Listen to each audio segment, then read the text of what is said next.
Knockouts typically come from mistakes being made, but today you're going to learn something new about knockouts. Now, how exactly do you think that knockdown happened? Now, I'm going to challenge you because what you're thinking is more than likely not exactly what caused that knockdown. Most of you think that what caused that knockdown is a skill, but what I'm going to do is preface that it wasn't a skill. This was something much deeper than what you could see happening inside of the ring, and that's exactly what I'm about to explain to you.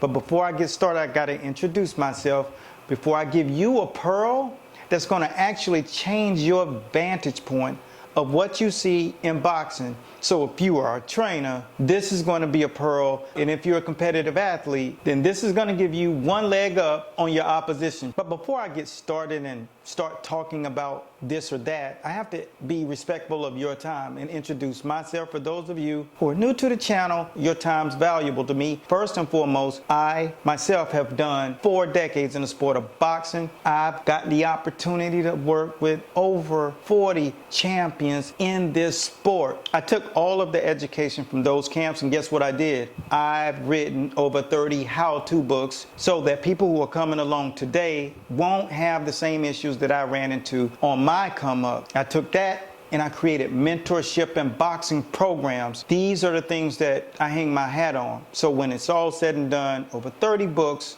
over 40 training camps in 4 decades, and I was able to add 3 former world champions to my advisory board today.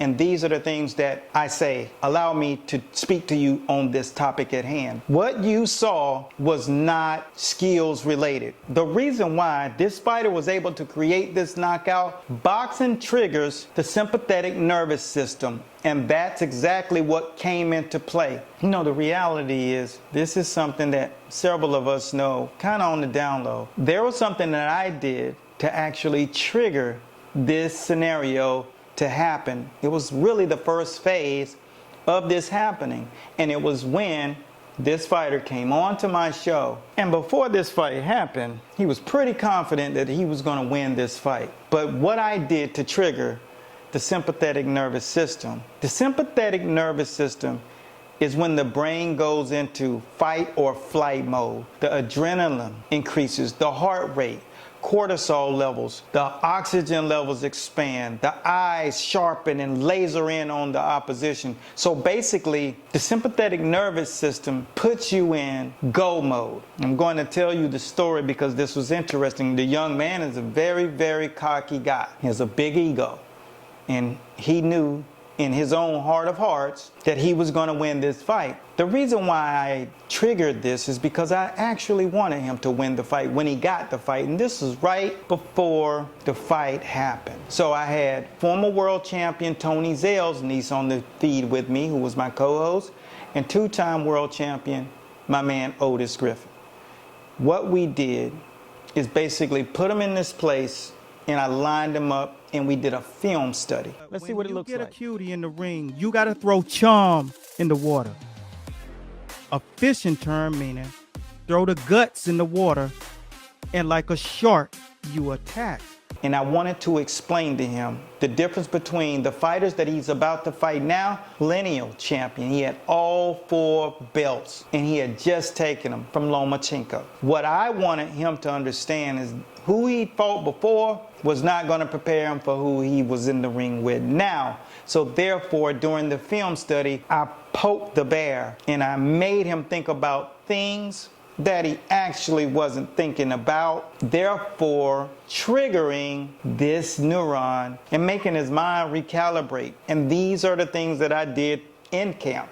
The first camp I was able to do that in was a championship fight. And the coach who I was head trainer for tapped me and told me, you need to call this shot. I had to use my voice. So everyone has a little superpower. That's mine. I understand communication. So this triggered the young man, and when he went back into camp, which his camp was maybe 20 miles from where I stay, I understood that that was going to trigger some things. And we went in depth with the film study, and the video is actually over on YouTube if you want to look at it. I'll actually put the link down in the description so you can check it out yourself.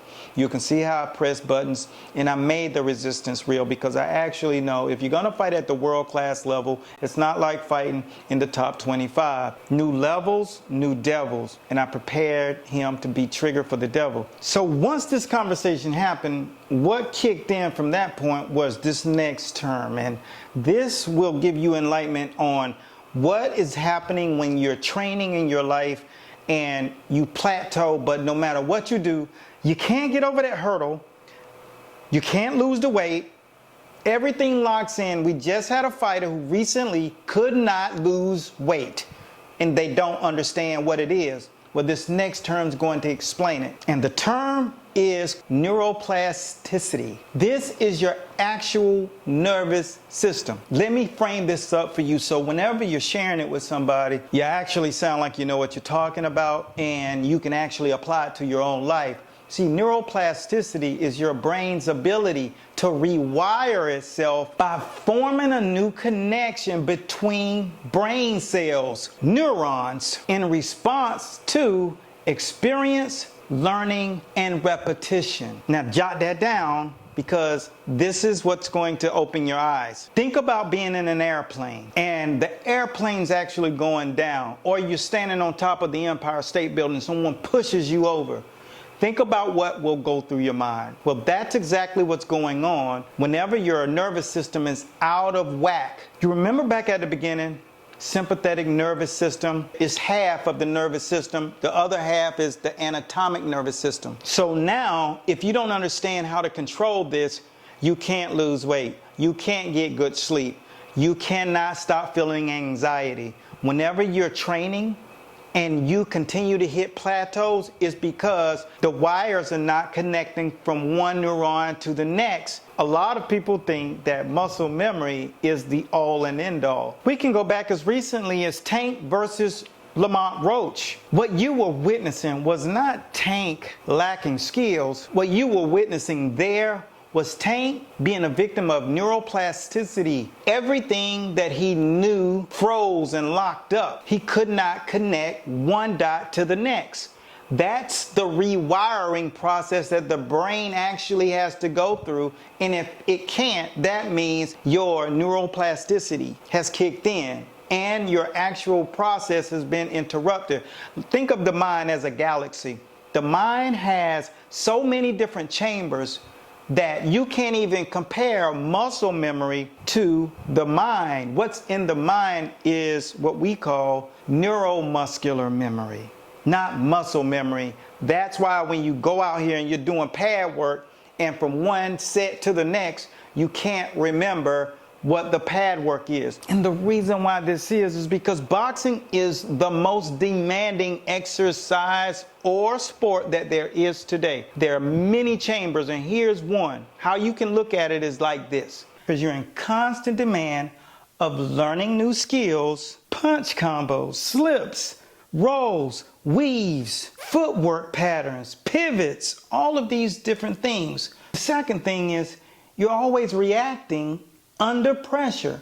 Now, what other environment are all of these things playing a role in? Exactly.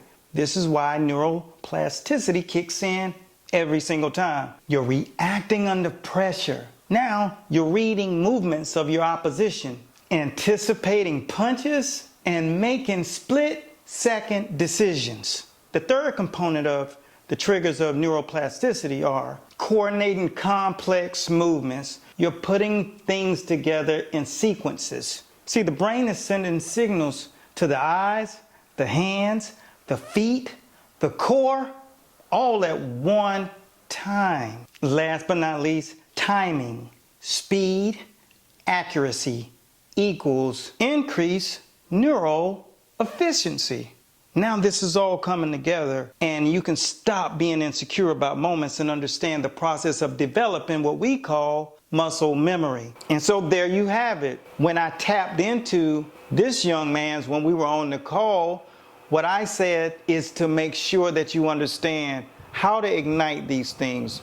And a lot of people think we teach boxing, but what we actually do is teach you all of the neurological chambers, where it's sympathetic nervous system, neuroplasticity. One way or the other, you can't confuse muscle memory with neuromuscular memory, which none of the athletes or most of the trainers aren't aware of why the skills that they're working on are not transferring into the ring. It's the lack of wiring. All of these different components of developing an athlete or developing a human being will be the reason that guy shows up in the ring and you don't know what's going on with him. So this is what will happen. He will freeze up. He will not be able to do what it is that he does normally on a regular basis, just like Tank versus Lamont Roach. When you seen that happen, the person in front of this individual throws a monkey wrench in the way he thinks, his thought process. So therefore, without a good instructor in the corner that actually understands how to rescue him from this situation, this is what we call fight or flight, panic mode, and nothing works. And you saw it firsthand. I'm sure you've heard the news. There's a way to become unbeatable in the ring.